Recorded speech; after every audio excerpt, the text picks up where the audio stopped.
if you have students that you're concerned about, that perhaps you're thinking might have a learning difference or a learning disability, what you would want to do is go through some kind of evaluation as a team, as a school, to determine how best to meet the needs of your student.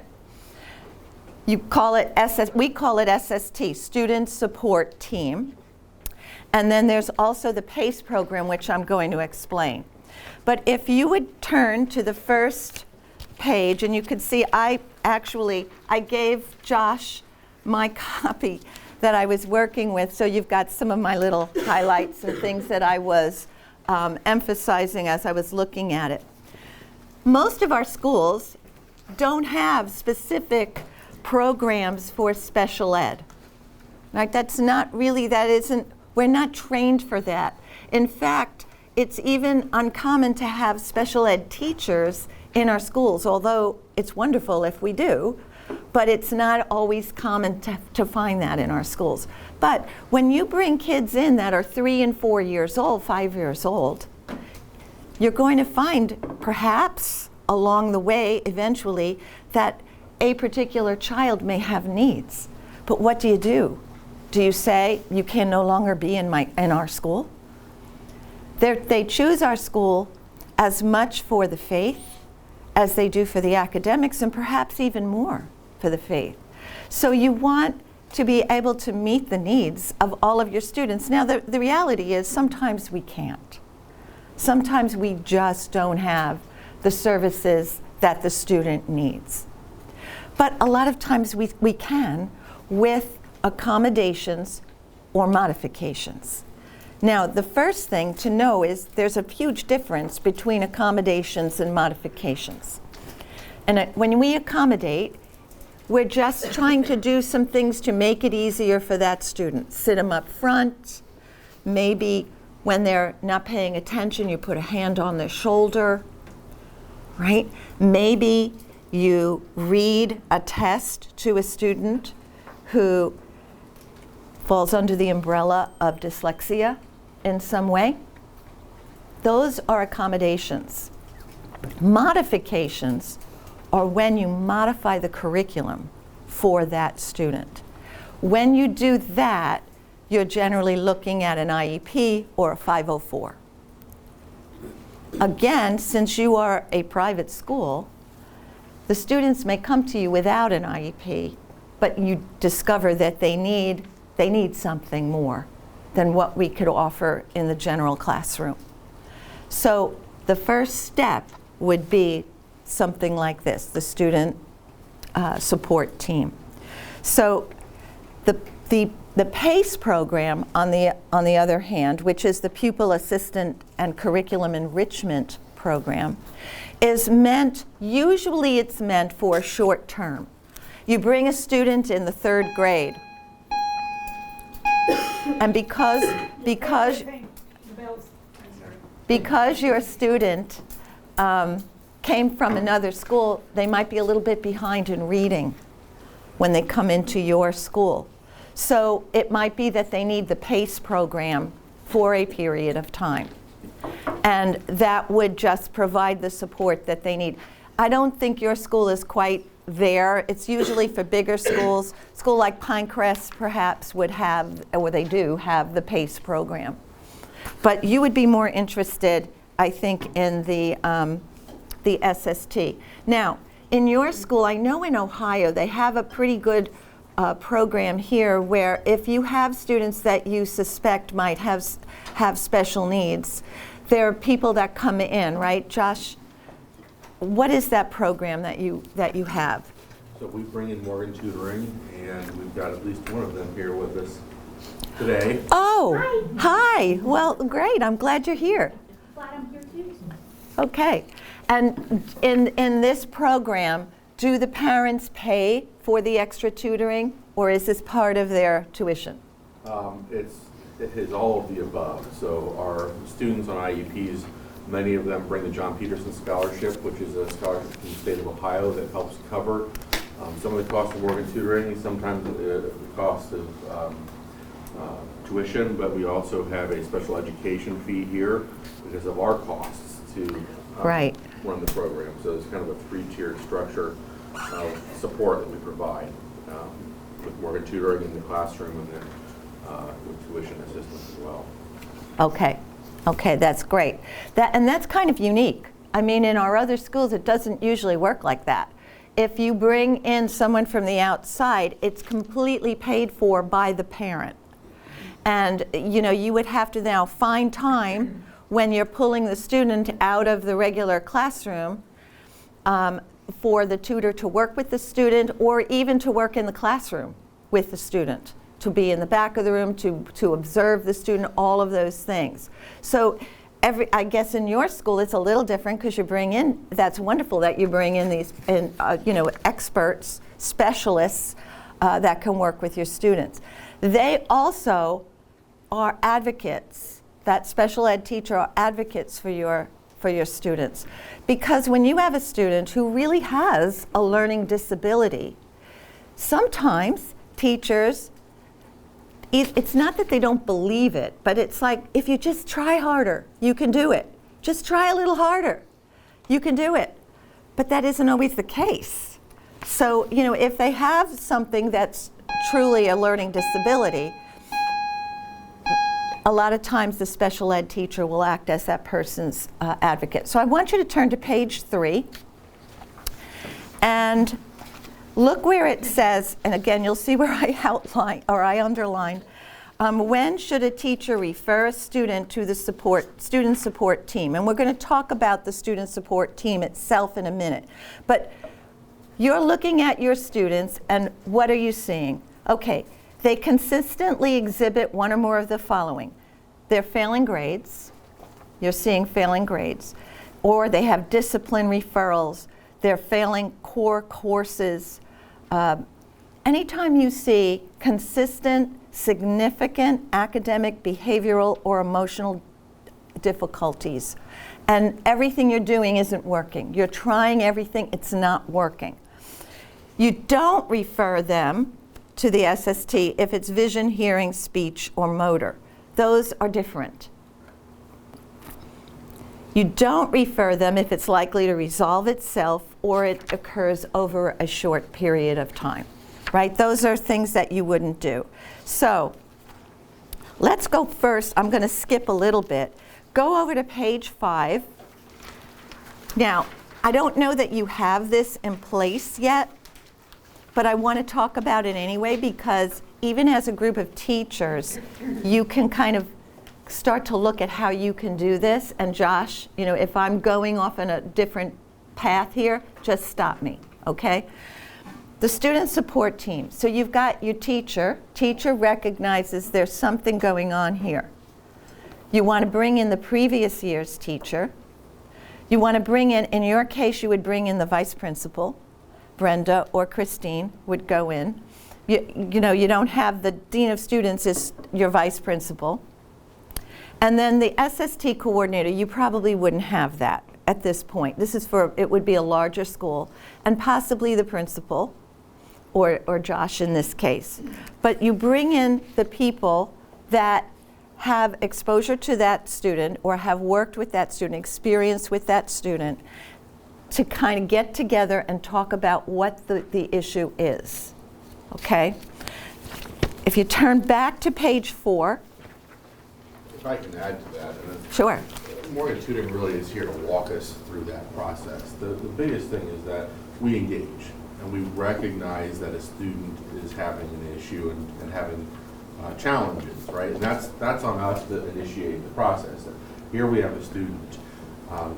We don't have to be the experts to make the analysis happen, right? We don't have to decide, is this student have a learning disability? That's where Morgan Tutoring comes in and helps, and that's where we have specialists and in the public schools to help with that as well. But we have to initiate the process. We have to recognize that it's happening and then develop a support system behind them. Even if it doesn't result in an IEP being given, that doesn't mean that we don't find different layers of support. But Morgan Tutoring has a wonderful process to walk through to make sure that happens. And so we don't have to create it on our own. They're here to help us through that. Okay, that's good to know. That's very good to know. So on page 4 then, let's start. You have your students in front of you, and you know about 10% of any student population are going to have some learning differences or disabilities. I mean, that's statistically what we find. So first of all, have you documented the problem and the interventions attempted? What have you done as a teacher yourself, right? You should have tried several things like conferences, parent conferences, extra help, whatever. Then you discuss, when you have your meeting with your vice principal, you discuss that with your vice principal. I'm having a problem with Johnny. I've tried X, X, and X. It hasn't worked. In the case here, you would complete a student support referral form. Yours may be a little different. But I want, really the important thing is that you're doing something, right? You're recognizing the need and you're taking the step. So I guess in your case at this point, you've tried, you've talked with your vice principal, nothing is working. So what do you do now? Is there a form that you fill out? Okay, can you explain? Maybe if you can kind of talk about what the teachers would do at that point. Pretty much just everything you said right there. There is a form, referral form that I've gone over with Brenda and Josh, meeting with the teacher, getting all of that documentation, interventions that they have provided. The important piece on that is what that looks like in the classroom and the amount, minute-wise and daily-wise. So if it's just once a week for 10 minutes, or is it 3 times a week for... That you would come in, you mean? Minutes? No, what the teacher's doing before, like, they're, I don't want to say building their case, but in essence, yes, this is what I have done as a teacher in my room. I've noticed this. I pull them aside in a small group. I pull them aside one-to-one. I work with them for 15 minutes, 3 times a week. Okay. And still, we're seeing things not Right. better. Right. So then we kind of just track all the data, and then that is when the intervention team would come in, and then we start pulling that student and doing our own interventions with them. The time piece is the essential part, and that is the unfortunate piece that it It takes a while. it does. Right. It really, really does. And it's sad, but that is just the way that it is. And then once we've done our part, and we still don't see any improvements, then that's when we move forward and then would go to the district and request a planning meeting. Okay. All right. So that's great that you have that in place, and that's what I was looking for. So if you look on page 6, this is what, and I'm sorry, I don't know your name. Shelley Walker. Shelley, okay. So as Shelley was saying, first of all, as the teacher, and when you get together as a team, you're identifying the problem. So maybe it's the teacher and the vice principal. They're identifying the problem, the interventions they tried. Sometimes you even have to have a professional evaluation, right? And that's where the child goes to maybe an outside psychologist for testing. And I'm assuming that's on the parent. Yes. Okay, so, and then you monitor, as Shelley was saying, and you modify if the problem persists, right? And this document here will kind of walk you through. I'm not going to read you everything in it, but if you look on page 7, this might be helpful to you. As a classroom teacher, it kind of gives you some things to look for. Are you seeing these types of things? Right, and if you look, it goes to several pages, and then on page 9, there is the student support referral team, which is probably a document that's maybe somewhat similar to what Shelley has, that you fill out. Okay, that was what I wanted to make sure that you had something like this in place, but you can see on that document, we even look at what are their grades? What are some of the strategies that you've already tried, right? And so that would be something to look at. But the main point, I wanted Josh to copy this for you, begins on page 13. And hopefully this is going to be helpful to you. These are for your students, for you to look at, depending on where you're finding the issues. There's attention and behavior, and it gives you all of these interventions that you could try. So there's so many of them here, and this is what I think would be helpful. For attention and behavior is easily distracted or often off task. Okay, have you tried seating the student close to the teacher, providing extra space between the student and his peers, using frequent eye contact, standing near the student when you see he is becoming off task, calling on the student to answer a question or perform a request, post a list of things students can do when they finish their work so students always know what they should be doing. These are obvious things, but it's good to have them in writing. You can look at them, you know, I haven't tried this, or I haven't tried some of the ideas here. If you go on, I had highlighted a few of them, like on page 15, where I kind of put those little lines there. Teaching the student to use a highlighter or underline important information. Have the student read questions about the paragraph first, then read the paragraph looking to answer those questions. What learning style is that child? That would be an auditory learner. Make a contract with the student to read at home each night with a parent. Encourage parents to ask questions and talk about what was read.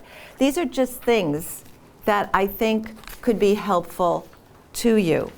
And you see how many there are. There's for reading, there's for writing, there's for math, there's for speech and language. It goes on and on. There's emotional concerns, right, for students who are struggling in that regard. Ideas for you to practice. So really, this is what I just wanted you to have, this so that you would have something, a resource that you could keep in your toolkit for some ideas that might be helpful to you if you're seeing problems with your students that are beyond what you would consider the norm. Yes? Can I ask where you would find like a clearer version of the form? Yeah, it didn't Here, copy all it's of not, that. yeah. Okay. We can have them. Yeah, we'll tell it to them. But Yeah. just so you know, that's something that would be on our website, right, in the portal. Okay, I've Under never had teacher access resources. to Yeah, no, that no, yet. it's fine, I'm just saying you Okay. could, Okay. you know, you can But we'll always find it there. Yeah, but we'll make also sure- send it to you. Provide the one that we use, so Yeah. we go directly to them. Yeah.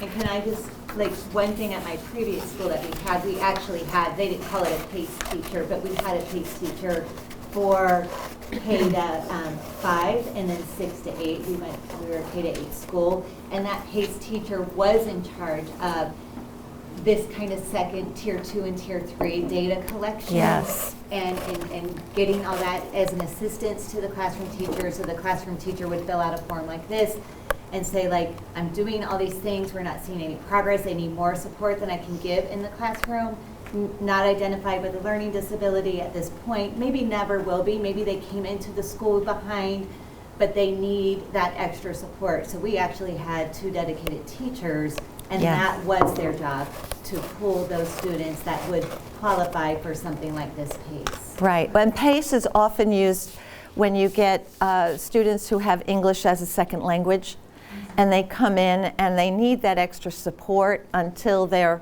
more comfortable with the English language. So that's another use of PACE because it's short. It's supposed to be short term. PACE is also used as like the gifted program in some schools as well, and they're called different things, you know. But the SST I think is important because, you know, every teacher is going to struggle with a student eventually, that you have, for reasons that are noted in here, right? It could be anything. It could be behavior. It could be emotional. It could be something academic. It could be math. It could be reading, whatever it is. But you need to have supports in place, and you need to have a policy, a system. It's great, Shelley's the program that is being offered, but even within the school, there should be a way that you go about it. So that was really what I wanted to get across to all of you, that there is a procedure if you're struggling with a specific student. What do I do? I've tried everything under the sun. Now what? So I guess I wanted to just make sure that that was brought out for all of you. And I know that you have a very specific way of doing it here, but I want to make sure that it's clear. One of the things too that even the parents recognize, when the parents sign on to John Peterson, the state makes them waive their rights as a parent to what would be due to them in the public schools. And so we know when they come to us that what we can provide them is different than what the public schools provide them. The parents take and accept that responsibility, as do we when we admit them. So the public schools, it would not have been unusual for the public schools to be able to have extra resources to be able to help our students. Every student on an IEP pays extra money to be here in reality. So, you know, I'll use my daughter as an example because I can. You know, we pay full tuition and we pay a special education fee and we pay a John Peterson or a fee for Morgan Tutoring's help. So those parents who are here are paying extra. John Peterson helps in that regard, but we incur costs as well, and that supports all of us and our extra time to do things. So, you know, while we would love to have the same resources that the public schools have, we know we're never going to be resourced like the public schools are resourced financially. The parents know, and that's part of their acceptance in coming to us. And they come to us because that we're a small school, because we're a faith-based school, and those sorts of things. So if a student comes and there is nothing identified, but now it is identified in second grade, which is a lot of times where it rears its ugly head, right? Oh my gosh, this child is not reading. This child just, nothing is working. What happens at that point? So the teachers follow through, they meet with their vice principal, right? Is that how that would work? You would meet with the vice principal, and then are they referred to Morgan? It's kind of like the same thing. Is that they will go through the same checklist and all their documentations, try whatever interventions they can in the classroom, and then if that's no longer working, or they're seeing no progress, then that's when we're I don't want to say consulted because we're here. Then we would come in, do our own observation, maybe give some suggestions, try this for, let's say, 2 to 3 weeks, see what happens. Right. Still nothing, then that's when we take an active part of that, where we're actually working with the student as well. Do you also work with the parents? No, not at that point. So what do you mean work with the parents? So the parents know that you're meeting with the student, obviously. Well, yes, they need to. That they have to give permission.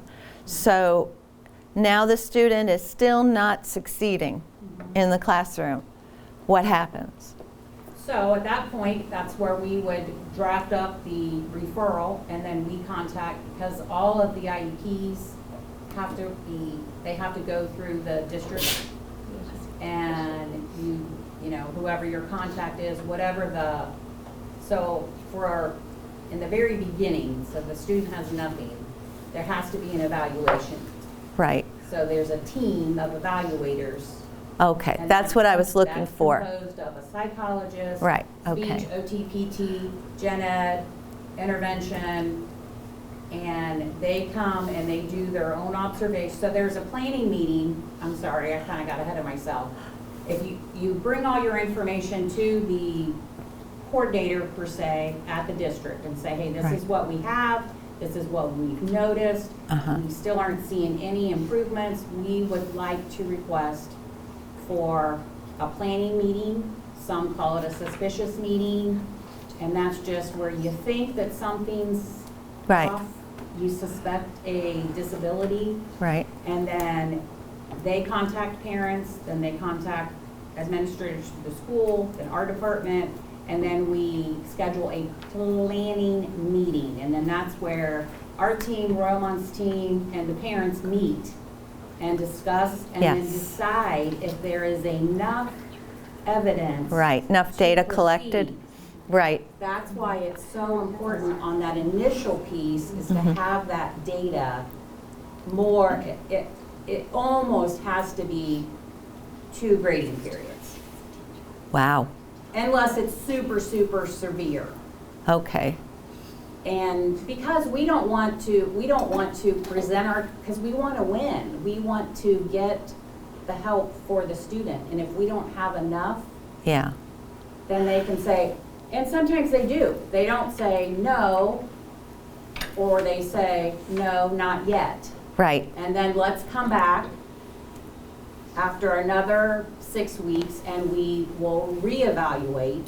Once they say yes and everyone agrees, then that's where they schedule the evaluation. And then that's where all of the team players will come in and do their own piece with the student of observations and possible testing. and testing. And then we meet again.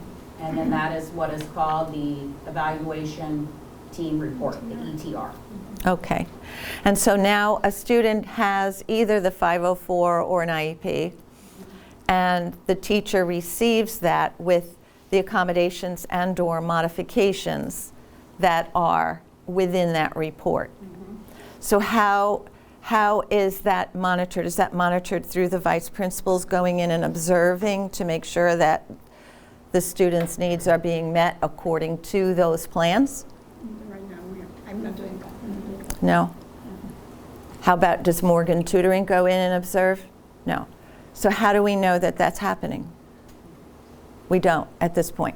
Okay, I so, think the one thing that Morgan has done this year to start this process is that there's an IEP at a glance provided on each student to each teacher. So if you've got a student in any of your classes on an IEP, that IEP at a glance covers in 1 page or 2 pages what would have been normally 30 or 40 pages of information on that student.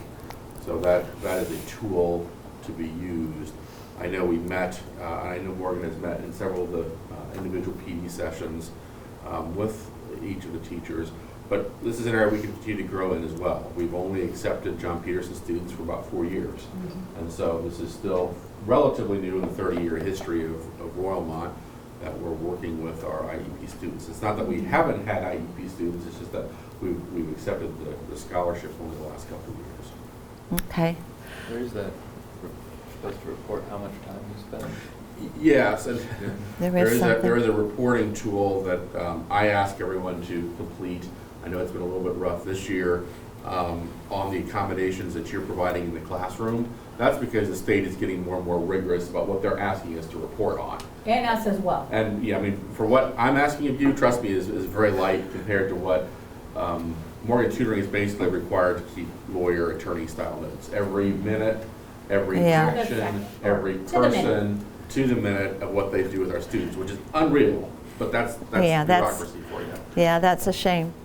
Yeah, but I mean, that's something I think, maybe to think about is in your school. I know for right now, Christine and Brenda, you are in the classrooms yourselves a lot of the time. So, but normally what you would do is the vice principal would be going in and monitoring, observing, making sure that the students that are on IEPs or 504s, that the modifications are working, that you're observing along with the teacher to make sure that everything that should be happening is happening.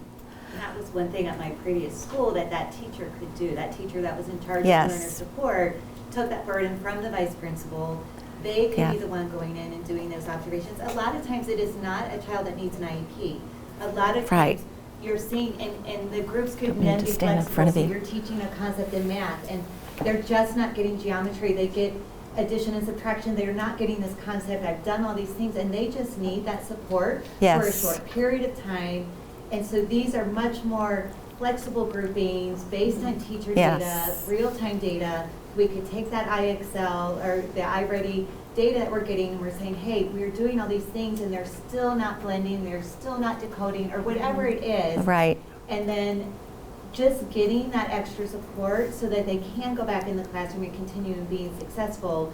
This would be like the best case scenario. So we're not going down the IEP route. We're going to do these interventions and see, oh, look, that did help. We're off of the IEP table.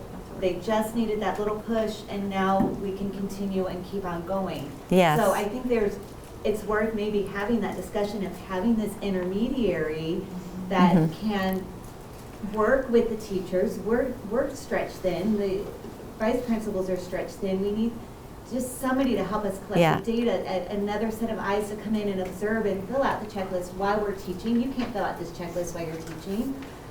It's too much, right? Just to have that extra support as an educator to help us collect this data and to see what we're not seeing while we're teaching. What you are saying is so true everywhere. I mean, ideally, that's what you want. I know each of the schools where I've worked, we did bring in that person, but then a lot of times that's also the first cut when budgets get tight. And you know, it's an interesting thing. I mean, it's one of those things that, yes, we want to advocate for our students, right? We want somebody in there who can help with that. Yes. Well, I homeschooled 3 of my kids all the way, through, and there was one that she just couldn't remember. We would do a unit on decimals, and then on fractions, and then on word problems or whatever, and then you go back and say, okay, what was decimals? And it was gone. It was gone.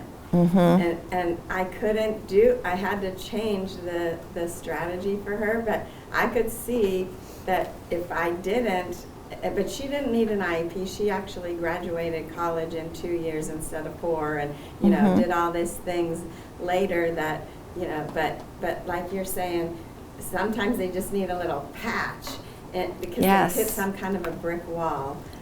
And it's not like you don't want a kid on an IEP, really. Like my daughter that's older taught kids through the Langsford Center, and sometimes it's just enabling them to if you can keep them in the learning process and just patch the problem and solve it, the little thing that they've hit the wall with. Well, and a lot of it is developmental, right? Skill is developmental.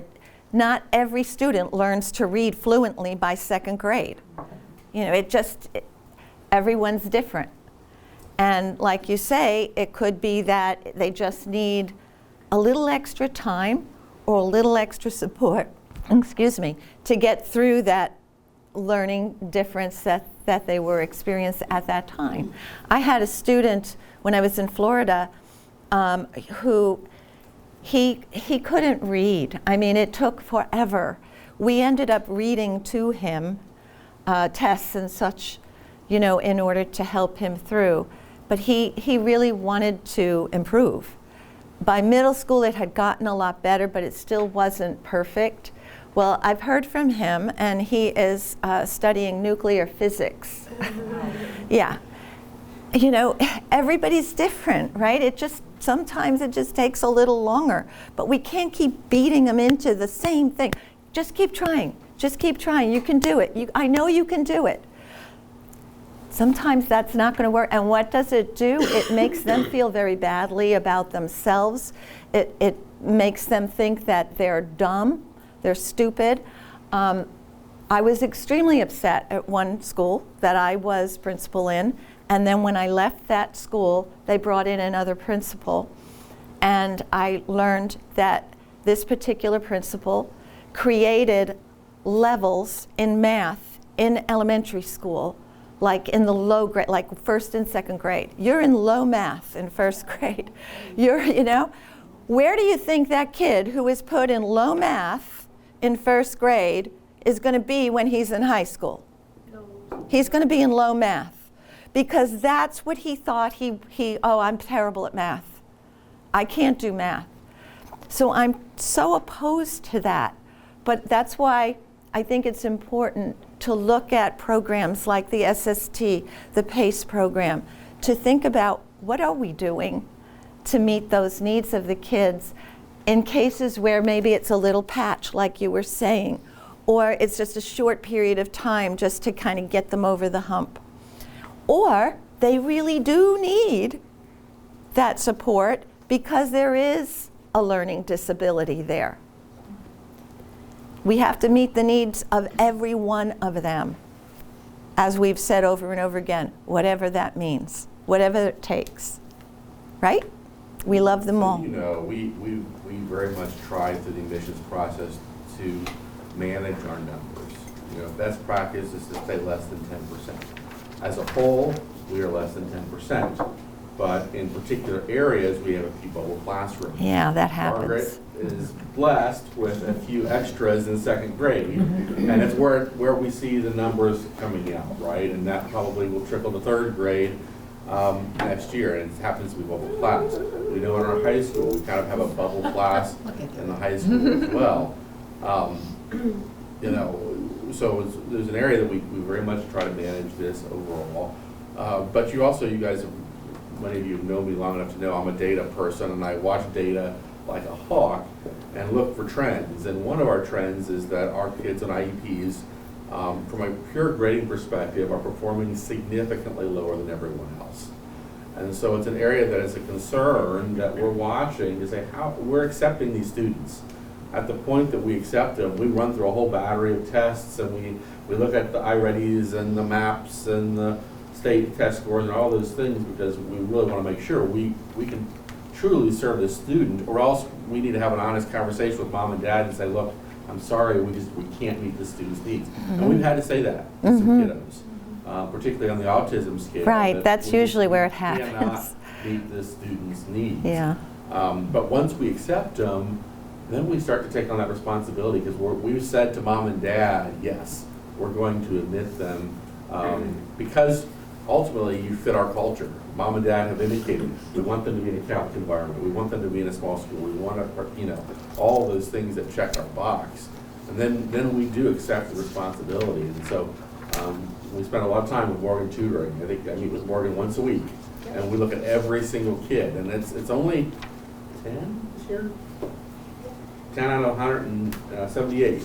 So it's not a very Wow. large volume, but we spend a lot of time to make sure. You think it'd be more, as often as we need. As often as we need. We spend a lot of time to making sure that these students are successful with us. Yeah, and Josh, you make two really good points there. And one is that we want a Vermont education. We want an RC school education for as many kids as we can give that to, right? Because we are apostolate, we are evangelization. We care about the soul, and we know that this is a good, loving environment, and we want those kids here. The percentage of kids that can't be justly educated in our network is not as large as I think we think it is. And so that's why we talk about instructional strategies that are developmentally appropriate. We talk about reteaching, because that not only helps the student who's struggling, it helps all the kids. So autism is a great example, although there's some high functioning autism that can be fine. Right. But we also want to make sure that we're not saying you don't exactly fit the mold here, so we can't give you a Vermont education, you know, because we can. And so that's one thing. And the other thing is too, is as the school gets bigger, you will have a better opportunity not only to get those learning people in place, but then you'll have the opportunity to say, this particular third grade has only one child out of 20 with a learning problem, or out of 15, we can admit another one there. But this class that has 4 for 5th grade, I'm sorry, we can't do that right now. So it's not like a blanket, it's when you look at the population, because what you don't want to do is tip it so that you're upside down, right? And that happens sometimes because we accept kids and we want to see them go all the way through, and learning disabilities are not diagnosed at birth, right? So these kids, we have to be able to have time to sort out developmental versus, and we're going to talk about that next, you know, when we can break into groups and we can talk about the specific group. But we love these kids, we've grown these kids, and now we're saying we can't serve you. And that's a hard thing for us to have that conversation. But the amount of times we should be having that conversation is a lot less than I think we think, right? There's just a sliver there. And these kids deserve for us to do the RTI process, right? We have to put those steps in place before we say we can't serve you. And So- Margaret, you know, you have a bubble there, right, in the second grade now.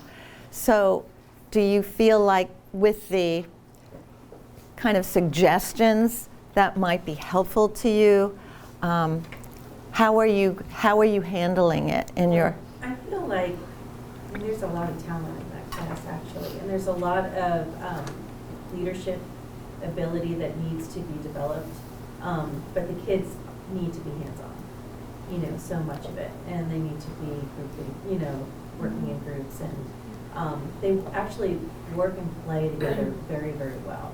You know, we've got them playing Scrabble and chess and Yeah. checkers and stuff like that, and they, it's a really kind of a neat class, but there are some, it's kind of difficult sometimes to have independent work, which is what I'm trying to grow them into, where I'm working in groups and then they Yeah. are staying on task, you know, rather than looking to play, you know what I mean? Yes. Looking to play or play basketball in my class. Right, They're very sure. athletic as well. So I really love them. I think they're a great class, but it is about serving them.